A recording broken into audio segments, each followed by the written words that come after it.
We're gonna start a whole new channel where people can go to watch the only reason people come to my channel anymore. I'm gonna do that stuff on a different channel, despite all my most popular videos being something that's completely different. That makes total sense. Also, Jake the Fennec, I can rap fast too, motherfucker, but that doesn't make me braggadocious about it. Hello, everyone. My name is Decalink, the trained unprofessional, and welcome to the Leo update of Echo. I haven't seen it, obviously, so let's just get into it. Mao says that after playing the Leo update, he doesn't even want to look at him. Well, you're gonna look at him because we're gonna play it. If you're watching, I told you so. I was right about this being public. So that also means I was right about the provolone cheese and the milk thing. That is not how logic works. Provolone cheese is a texture builder at best, has no taste to it, and milk is best whole. It is as... I'm agnostic, but if I were to use the phrase as God intended, as nature fucking intended, motherfucker. Pasteurization also helps though, so it really isn't as nature intended, so it's kind of fucking dumb. You're a texture builder at best. Yeah, no kidding. I don't add anything to these games. All I do is talk and read shit that someone else put the effort into drawing and writing and editing and putting together. Other people did all the work, and all I'm doing is doing this simple shit that you could be doing yourself, but instead you're watching me do it badly and wasting your time with side conversations like this and with bad voice acting. Yeah, I am just a texture builder at best and not a very good one. You are right. I am absolute garbage. And I know that to be true. Bobby, thank you for the follow. Hello, thank you very much. Let us get into this Leo update. What I think it might have something to do with the train yard. Don't ever walk to the train tracks alone. That's something I've learned. Thank you, the Lab Rats. If you haven't listened to that song, it's the Lab Rats, their song, Devil's Train.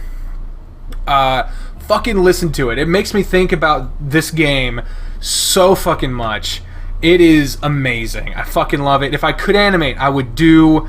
I think if I could do animation, I would definitely make a music video for that. So yeah, let's go into this. There is a moment of silence as we all wait for Clint to go on. If you don't remember, we found Clint in Leo's fucking room. He just stares back at us, though... Well, stares at the gun in Leo's paws. Clint? Oh god, I gotta fucking think of coffee. Hey, and then there's a little somewhere around here. There we go. This is a little better. This is what it was. And then Clint, I think, was kind of like this. I don't remember Clint's voice. I know it wasn't that. Huh? Clint doesn't look at Kudzu as his eyes remain fixated on the pistol, as it should be. Leo, just put the gun down for a second, okay? On the dresser behind you or something. Leo shakes his head. I'm not risking our lives again, Cud. He's slowly turning into Seto Kaiba. Leo fixes Clint with a glare. The most I'm gonna do is keep the gun off you, Clint. Clint flinches when Leo says his name. I look over and see Carl twisting his paws around in the pocket of his hoodie, his eyes wide. Oh, Carl's there too? Shit. I forgot that. Is TJ... Oh, and TJ's with us, too. Holy fuck, dude. Yeah, this is all on, like... This is... Oh, shit. I'm, like, piece by piece remembering this fucking route, and I'm re-freaking out about it. God damn. TJ, on the other hand, is still standing in the hall, his eyes glinting softly in the dim lighting. That's fucking creepy. For some reason, I get the feeling that he's looking at me. Tell us now. Leo's tone turns dark and I look over, half expecting him to have the gun up again. It's still pointed at the carpet, but I can practically see Leo's fingers twitching against the trigger guard. So he looks almost excited. The Leo I know would never be so eager to kill someone, even if that someone happened to be Clint. I hope that when this is over, if we get out of this somehow, Leo is able to get back to that old self. Yeah, my pants. I recently shaved my privates, and it's really making me uncomfortable. Clint's shaking so badly he can barely speak. Finally, Kudzu steps in between them. Alright, Leo, if you want to keep the gun, that's fine, but you can at least step into the hallway. Maybe he'll be able to calm down enough. No! Kudzu stopped short, but I could see him set his jaw, drawing up his shoulders. Oh, shit.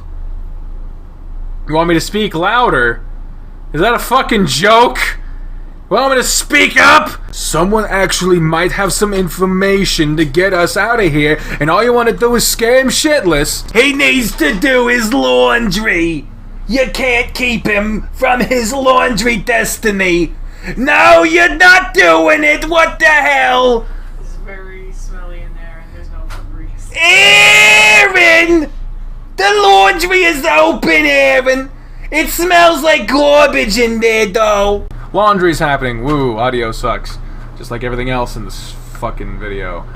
Except for y'all. Y'all are awesome. I just am terrible. Why can't you be more like your brother and play porn on the interwebs?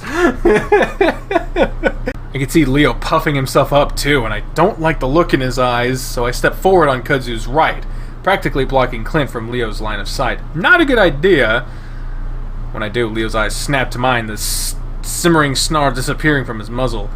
Leo, come on. Otter, move out of the way. Okay, hold up. I know I talk for like 2 seconds, and then I always interrupt the shit.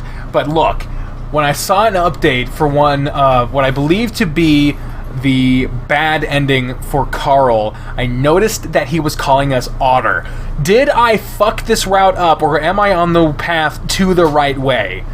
Because I feel like the more they call you Otter instead of Chase, I feel like at that point you're hearing more of the possessions talking through Leo's body as opposed to Leo, because the possessions don't know our fucking name, they're just calling us Otter. So, did we fuck up? Did I fuck up like usual and fuck up this route? And am I potentially getting the bad ending? Because if so, I might have to do this shit again, and I don't know about that shit. His tone is gentle, like I'm some kind of kid. No, Leo, you're acting weird right now. Just calm down for a sec, Kay? Leo frowns at me. Hey, I'm just trying to keep all of us safe. I see the wolf leaning his head to the side a little, like he's trying to keep an eye on Clint. Leo, let's go out into the hall. Kudzu, I give the raccoon a sidelong glance. Can handle him for a few minutes, okay? Kudzu nods. I take a few cautious steps toward Leo. He's looking between me and Kudzu right now, and there's a different look on his face, one that I'm having trouble placing. I reach out and gently touch his arm. The muscles are hard, his biceps standing out thickly under his fur. Thickly! Still, I gently try to push him towards the door. As I do, I feel him go a little slack, and with a whole lot of relief on my part, he finally starts moving towards the hallway. Carl, still gaping at the whole scene, suddenly seems to snap out of it and hurriedly moves out of the way into the hall. Leo reluctantly continues to shuffle down the hallway as I put an arm around his side, hugging him to me. He responds with the same gesture. We pass a solemn-looking TJ, his eyes following me as we move towards the kitchen. You okay, TJ? He doesn't say anything, instead just slowly following us into the kitchen. No, don't fucking link to ottersluts.com, god damn it. I think TJ saw the shadow chase. That's why he's staring at us so much. His fur is still all spiky and messed up from the plunge into the lake, and his clothes look uncomfortably damp. That gives me an idea. Why don't we get all our clothes into the dryer? Yeah, let's all get naked. That's a way to diffuse this situation. Then maybe we can have something to eat. There's a moment of silence, neither TJ nor Leo giving me any response. Carl gives a muffled cough, though. Actually, I could go for some food. Of course you would, fat ass! You always wanted to eat shit? Where's my Reese's? I need my Reese's! What's in this tinfoil? There's this questionable tinfoil on my couch. I gotta eat something. There's nothing, so I'll just eat the tinfoil itself. I'm very scared to do this. Like most kids my age, they were trained to never fucking bite into tinfoil because it could induce a shock. But I don't have braces. I have nothing metal in my mouth. That's the only way you get the shock in your mouth. But they just said, don't bite into tinfoil. Fuck my childhood. What the fuck? I mean, it tasted like metal, but it was actually way thinner than I imagined it would be. Yeah, fuck my childhood. About 20 minutes later, Carl, TJ, and I are sitting in the laundry room, putting our clothes through a dryer. I can hear Leo in the kitchen frying something up on the stove. While I should be worried about not keeping an eye on him, he's calmed down considerably since we were in his bedroom. Also, the laundry room is between the kitchen and the bedroom, so it would be pretty hard for him to get past without me seeing. So I keep watch, leaning against the wall, staring out into the dark hallway. Carl sits on the dryer, vibrating along with it, while TJ sits on the floor, cross-legged, looking at nothing. Oh my, oh my. This feels so good on my ass, dude. What, the vibration? No, the heat. I was freezing and I didn't even realize it. Carl knocks his hooves against the side of the metal dryer. Hey, Tej, wanna join me up here? Oh, God. Oh, God. Fucking thumbnail, please. Jesus. Titty fucking Christ. No, thank you. You could just lean up against the side. You gotta be cold, too. This time TJ doesn't say anything, and I finally look away from the hallway. TJ, are you okay? Do you want to talk? TJ looks up at me, again with those emotionless eyes. No. He says it due quietly. And it's just so quietly, it's almost like he didn't say anything at all. I hold his gaze for a while before looking away. Oh, don't worry about it, Tej. We're gonna be out of here in no time. This flippant attitude. Flippant attitude. It's surely gonna be the end of us. Carl slides off the dryer, his damp underwear squeaking loudly against the metal as I fucking hate that sound, dude. Christ almighty. He gives a few strategic tugs at his underwear to probably loosen the wedgie he just created. Then he sits down on the ground in front of TJ, cross-legged as well. TJ barely looks up at him, and I notice the link's trembling slightly.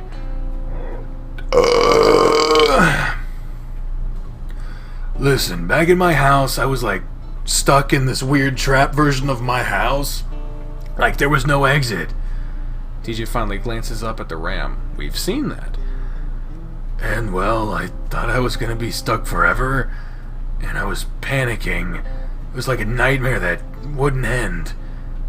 But then, right as I was giving up, you guys woke me up. I mean, sure, I sort of woke up into another nightmare, but at least it's with you guys, right? You're shifting, and the bedroom door swings open fully, and Kudzu appears, slipping out and closing the door quietly behind him. So you're leaving Clint alone. The raccoon spots me and moves over to stand next to me, his ears perked. Hey. Hey. I see Kudzu's nose twitch at the air, looking towards the kitchen. Leo? He's cooking. So how'd it go? You were in there for a while. Kudzu sighs and leans against the wall of the hallway, looking back at the closed door. Kudzu sighs and leans against the wall of the hallway, looking back at the closed door. I don't know, really. He said something about a train going through here the past few days after everything started. Through the rail yard? That's what he says. Huh. That didn't make much sense. That rail yard has been abandoned for the past at least 50 years. Are you sure he isn't just like the rest of us, seeing things? Kudzu shrugs. I really don't know. Hard to tell with a guy like him. Yeah. Okay, fuck this box. Fuck this box and whoever put this fucking box in here. It's this empty fucking Sprite box. You can go fuck yourself, box. Christ. Jesus Christ. Yeah. Well, I remember some guys inspecting the rails a few weeks ago. Maybe they opened one up again. That idea also seems strange to me, but I don't know much about trains. So what if there is a train going through here? Are we just gonna jump onto it? That was his plan anyway. Sounds like fun. My mind jumps to Robert Smith and what exactly happened to him when he tried to hop on a train. Even if we were able to get on a train, could that creature thing still get to us? I mean, he hit a car so hard it flew into a lake. A train may be heavier, but fuck. I was able to... Yeah, there we go! I was able to knock the car into a lake. I don't know how capable it is. So when does the train come? He's not sure. Said it seemed random. I sigh loudly. Then we all jump as the dryer finishes with a loud, grating buzz. I shakily rub my face, then move over to open the dryer. Now let's at least get our clothes back on, then we can go to the kitchen and tell Leo's what's going on. We all sit at a table, eating quietly as Kudzu tells Leo everything. Starting at the beginning of time with the Big Bang, and there's a lot of fucking things to say if you're including everything. The food looks like some sort of vegetable stir-fry. The first bite reminds me that I'm starving, and it's hard not to just try to shove it all in my mouth at once. Carl, sitting across from me, does just that. That sounds like a load of bullshit. Kudzu shrugs. I notice how we're still leaving him alone. In a room with a window.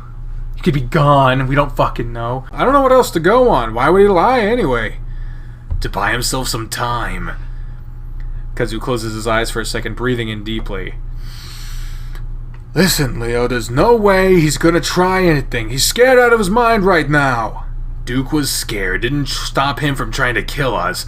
It's probably worse that he's scared.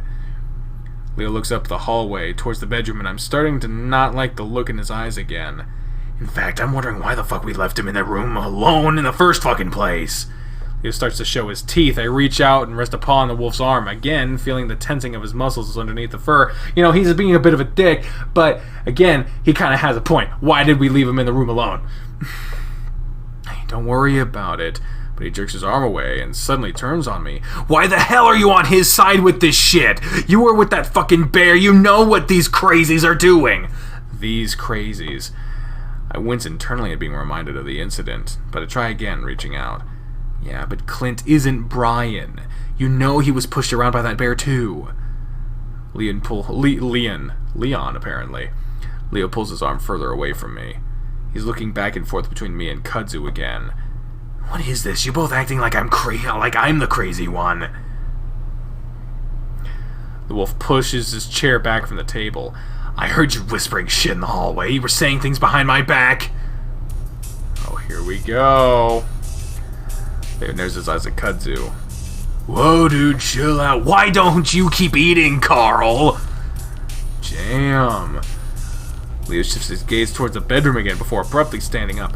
We're gonna check on him. Leo! I start to stand up as well, but Kudzu is one step ahead of me. He moves to intercept the wolf, both hands out.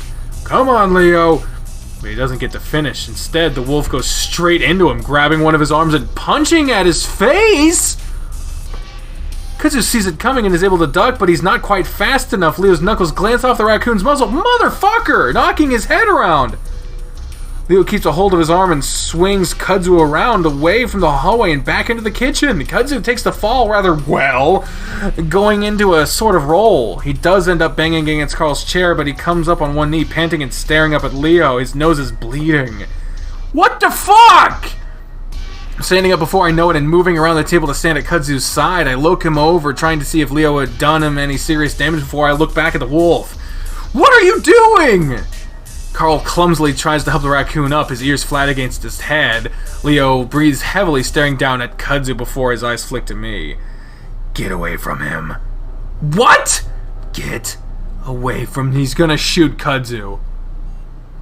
Oh my god, no. This time there's a growly quality to his voice, and I see the fingers drift towards his belt. I do move away from Kudzu, but only just. I don't want either of us getting shot. Leo turns his attention to Kudzu. You out. Kudzu stares up at the wolf for only a moment before getting briskly to his feet.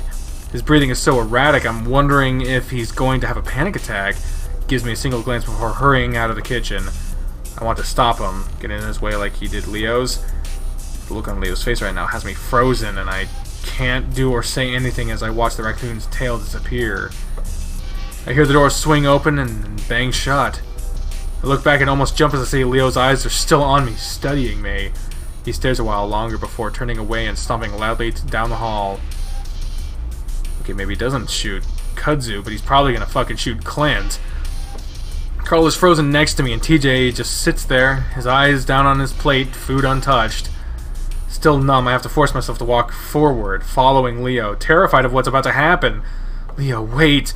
My voice is too quiet, too soft for Wolf to even hear me. The door ahead of me swings open. There's a moment of silence, then... Oh. Leo curses loudly, and I run to the doorframe, looking inside, not sure what I'm going to find. What I find is nothing.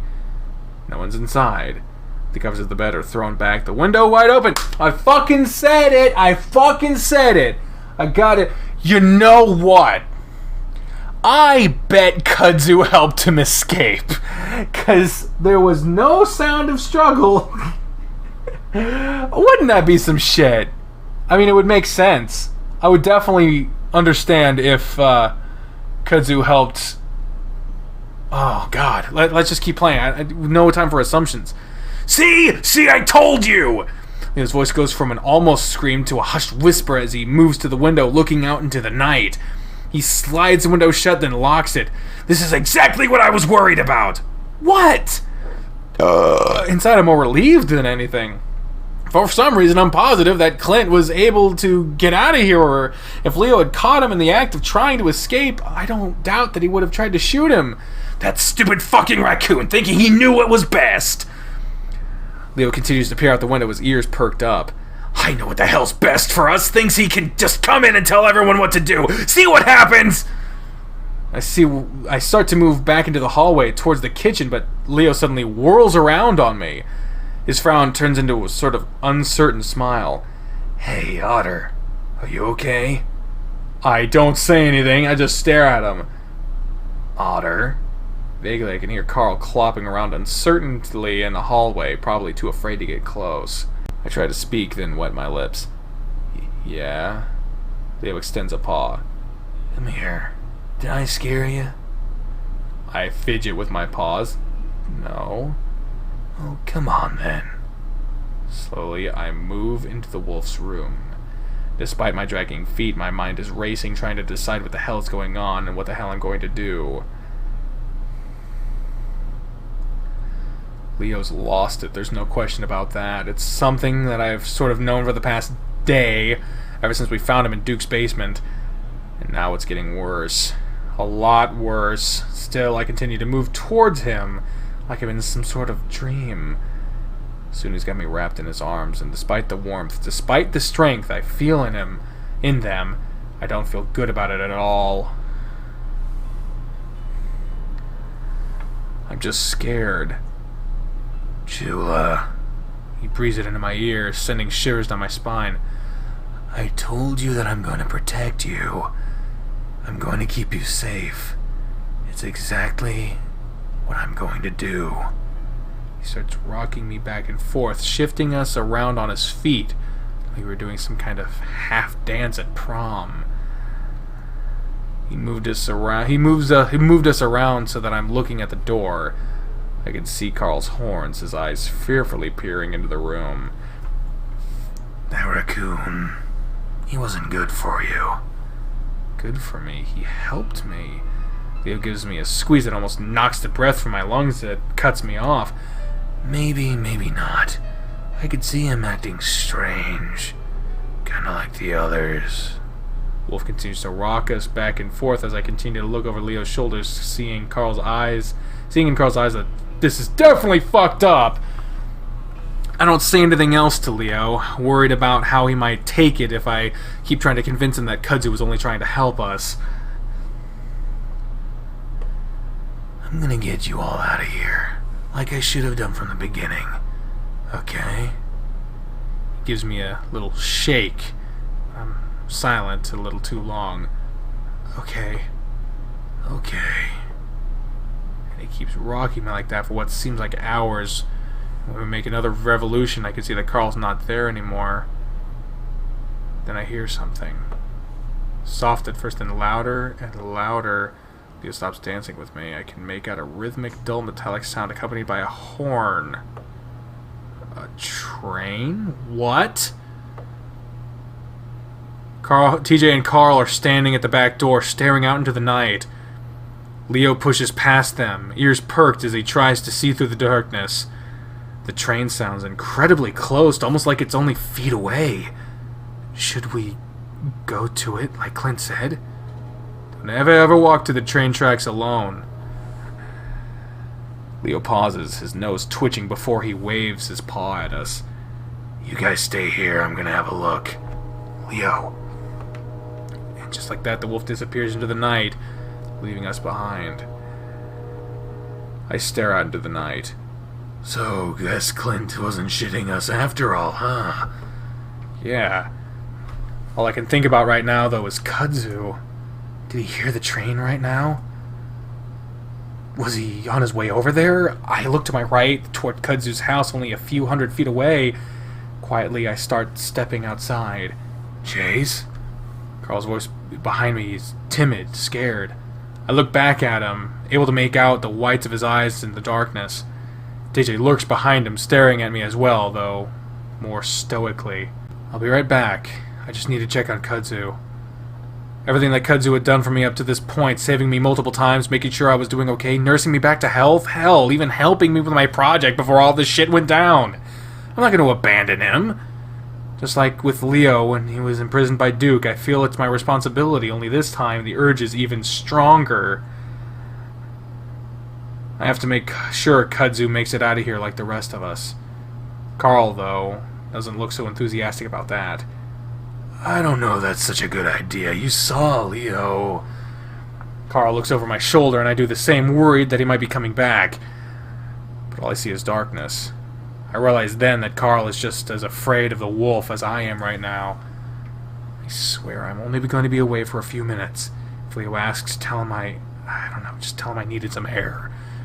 I won't. I don't wait for Carl to finish his sentence as my eyes slowly adjust, but it's too dark to really see any more than 5 feet.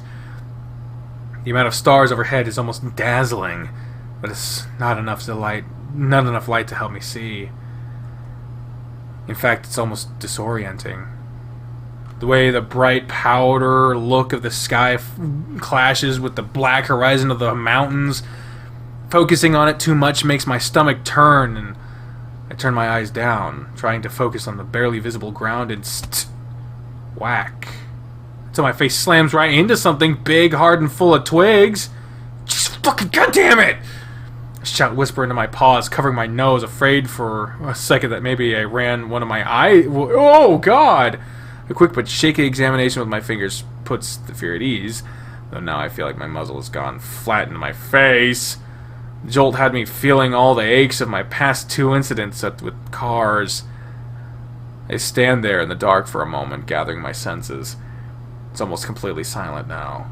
The train, if it was a train, has passed us by this point. The metallic clanks and rushing sound is far behind me. Standing in the silence, though, is starting to give me second thoughts. I'm pretty sure there aren't any trees between Leo and Kudzu's house. Did I get off track somehow? Something cracks a little ways ahead of me and I freeze up, my ears twitching. I listen hard, trying to hear anything above the crickets. Okay, yeah, this is really fucking stupid. I remember that I'm not all that far away from Leo's house and look back at the yellow squares of windows in the distance. I should probably go back to reorient myself and try to get to Kudzu's house again. As I'm turning around, though, another crack behind me, followed by a muffled voice. Shit! I freeze at the voice. I open my mouth to try to quietly call out, but stop myself. I can't be sure, but it sounded like Kudzu, albeit muffled and low-pitched. I decided to wait a while longer, with one foot pointed towards Leo's house, and then...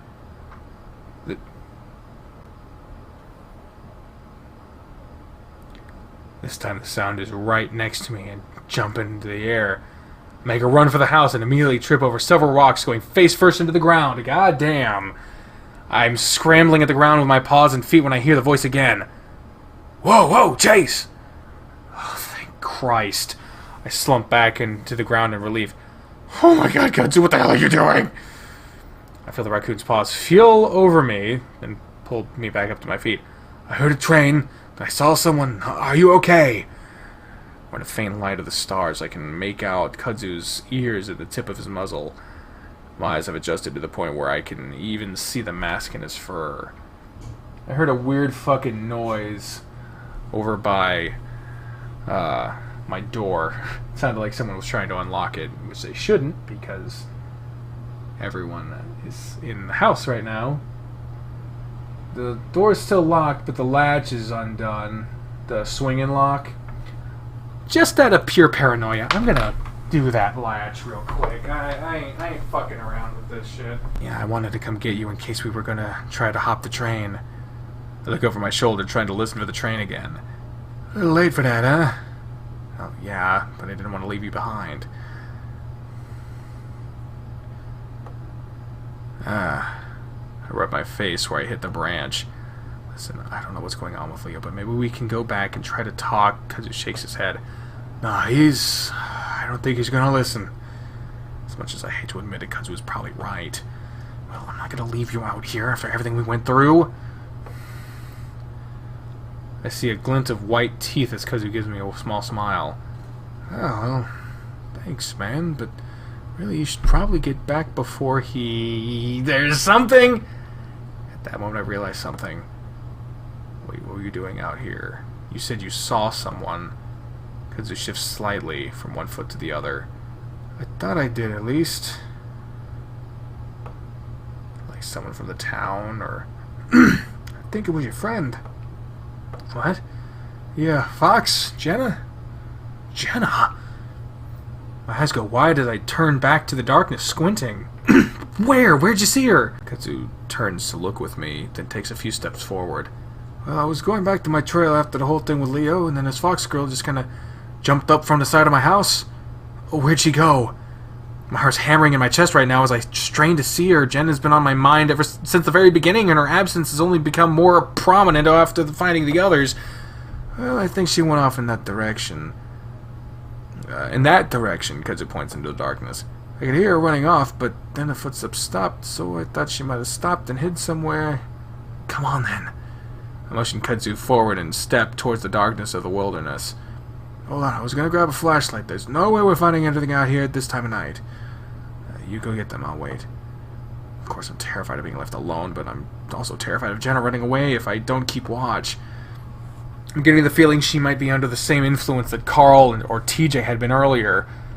You sure? Yeah, I want to stay here in case she comes out. I wave him away. Okay, but yell if something happens, alright? Okay. Yeah, we're only just highly pursued after the entire town. Kudzu goes in and comes out within less than a minute, though it feels like way longer than that.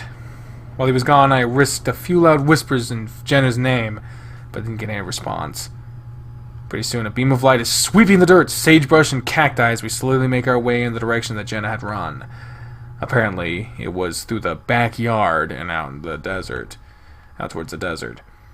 I'm worried that maybe she didn't stop running. Why was she running?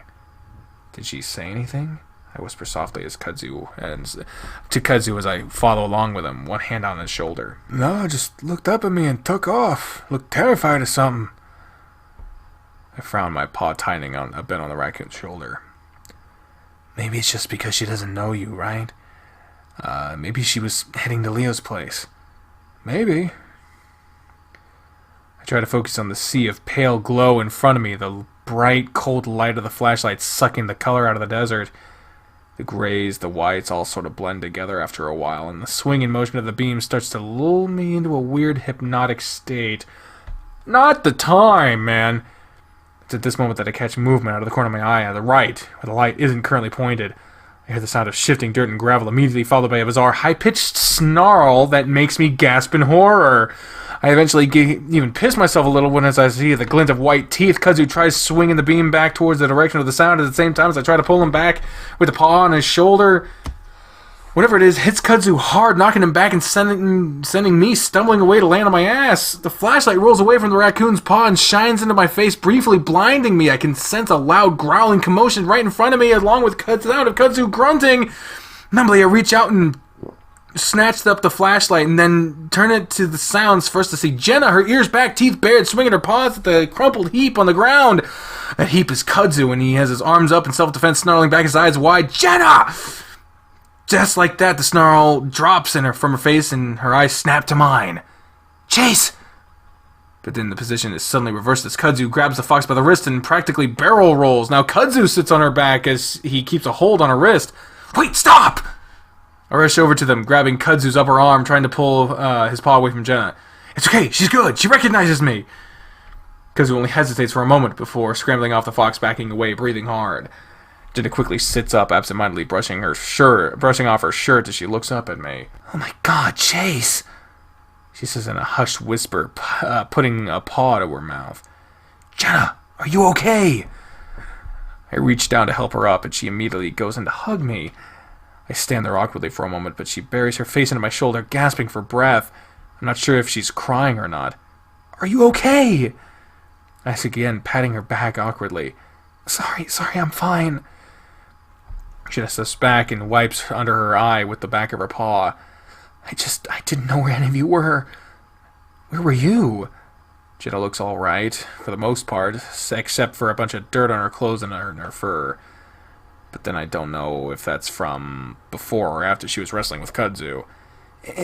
I don't know, I was out in the desert, and it's still dark, obviously, but I can make out the frown on her face from what as she seems to struggle for words. Finally, Kudzu steps in. Hey, let's go to my trailer so we can talk it out in there, alright? Jenna silently nods and then seems to really focus on Kudzu. Wait, who are you? I step in for the raccoon. This is Kudzu, he's a friend. Saved me a bunch of times. Seems to be good enough for Jenna. Not long after we all head back towards the trailer. Why wouldn't you pick up fucking Carl and TJ first? Because they're just sitting alone in the fucking house. Leo comes back and they're like, where's Chase? And they're like, well, he went off, and then he'll fucking beat the shit out of TJ and Carl for letting him go because he's fucking insane. Oh my god. Once Kudzu let us in, Jenna immediately heads for the tiny bathroom where she's saying she needs to collect herself. Kudzu and I sit on the bed talking quietly. Well, at least now we have a reason to go back to Leo's house. I know he won't be mad at you if he finds out that you found Jenna. I still don't know about that, but yes, we're gonna have to go back with her. I'll talk to him first in case he's still out of it. Kudzu shifts next to me. Again, thanks. I'm glad you're here with me right now. Kudzu rubs his arm awkwardly. I get panicky when things get physical, which I have a lot lately. Oh shit, I don't know if I said it. I reach around him and squeeze him to my side. It's cool. Like I said, you saved my ass so many times at this point. It's the least I can do. I almost tell him that he's been there for me more than anyone at this point, but that feels a bit too much right now. I look towards the bathroom, realizing how uncomfortably full my bladder is right now. Jenna doesn't seem to be coming out anytime soon, though. Listen, I gotta take a piss. Again? Kudzu smirks at me. Well, yeah, it's been a few hours. I pee a lot anyway. Oh, yeah? Yeah, I'll be right back. Motherfucker, don't leave! Don't leave! No! Kudzu's joking demeanor suddenly drops. I don't know, I think we should stick together right now. Remember what happened last time? You wanna watch me? Kudzu pauses. I'll stand at the doorway, alright? Just go by the side of the trailer. Alright. I head back outside while Kudzu hangs back by the door. Just make it quick, and again yell if something happens. It's fine, I'll only be a few feet away. I hide a small smile at how motherly Kudzu's being right now. After everything that's happened, it's no wonder. I move around the side of the trailer back into the darkness. Quickly I unbutton and zip down my fly. I start to go when I hear some footsteps behind me! Look over my shoulder! Kudzu, what? And then two massive paws wrap around my body. Oh my god! I look down and I get the glimpse of thick paws and brown matted fur. I scream as I'm pulled back into the dark towards the desert. What? What? You motherfucker! You get to... No! You son of a bitch! Yay, caramba! Fucking... And he got shot in the face! So we got this dude... fucking gunshot wounds all over his head. And he's coming after you. I'm like, there's no winning. There's no winning happening here. Charlie Sheen couldn't be winning right now. This is fucked. Okay. We will continue when Echo gets updated. Hopefully sooner rather than later. And we'll play that as soon as possible because this is on update status, much like repeat, where we've played everything we're going to on camera at this point. So, until the update happens, thank you all very much for watching, ladies and gentlemen, and until next time, fare thee well. Bye, everyone. Fuck!